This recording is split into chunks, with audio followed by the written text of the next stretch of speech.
ടെറസിൽ നട്ടിട്ടുള്ള വെറൈറ്റി തക്കാളി ചെടികളൊന്ന് നോക്കിയാലോ. ഇത് നമ്മളുടെ cherry tomato, red cherry tomato. ഇത്ര കുഞ്ഞന്മാരാണ് ഇവർ.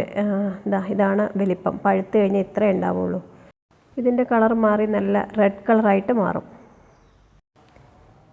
ഇവരേതാ വെറൈറ്റി എന്നൊന്നും അറിയില്ല. നമ്മൾക്ക് കമ്പോസ്റ്റ് ചെടികൾക്ക് വളമായിട്ട് കൊടുക്കുമ്പോഴേ അതിൽ മുളച്ച് വന്നിട്ടുള്ളൊരു പ്ലാന്റാണേ. ഇതേതാ വെറൈറ്റി എന്നറിയില്ല. പക്ഷെ നല്ല രീതിക്ക് കൊല കുത്തി തന്നെ കായ്ക്കുന്നുണ്ട്. ചെറിയ പോട്ടിലാണ് വെച്ചിരിക്കുന്നത്, എന്നിട്ട് തന്നെ നല്ല രീതിയിൽ കായ്ച്ചിട്ടുണ്ട്. എന്തായാലും നല്ല രീതിയിൽ കായ പിടിച്ചുകൊണ്ടിരിക്കുന്നുണ്ട്. വീണ്ടും പൂക്കളും ഉണ്ടായിക്കൊണ്ടിരിക്കുന്നുണ്ട്. ഇതിപ്പോൾ ഇങ്ങനെ കാണുമ്പോൾ ആപ്പിൾ തക്കാളിയാണെന്ന് വിചാരിക്കണോ അറിയില്ല. ഇനി പഴുത്ത് വരുമ്പോൾ ഏതാവുമെന്ന്. ഇത് നമ്മൾ ലുലുവിൽ പോയപ്പോൾ കണ്ട് മേടിച്ചിട്ടുള്ളൊരു ടൊമാറ്റോ ആണേ.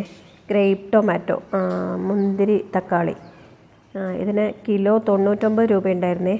അപ്പോൾ നമ്മളൊരു 10 എണ്ണം വാങ്ങിച്ചിട്ട് വന്നിട്ട് അതിൻ്റെ സീഡ് എടുത്ത് മുളപ്പിച്ചതാണ്. എല്ലാം മുളച്ച് കിട്ടി. അതുപോലെ ഇലകൾക്കൊക്കെ ഒരു വ്യത്യാസമുണ്ട്. ഇങ്ങനെ ഭയങ്കര നീണ്ടിട്ടുള്ള ഇലകളാണ്. അതുപോലെ തന്നെ കൊല കുത്തി കായ്ക്കുക. പൂക്കൾ നന്നായിട്ട് ഉണ്ടാവുന്നുണ്ട്, അതുപോലെ കൊല കുത്തി കായ്ക്കണമുണ്ട്.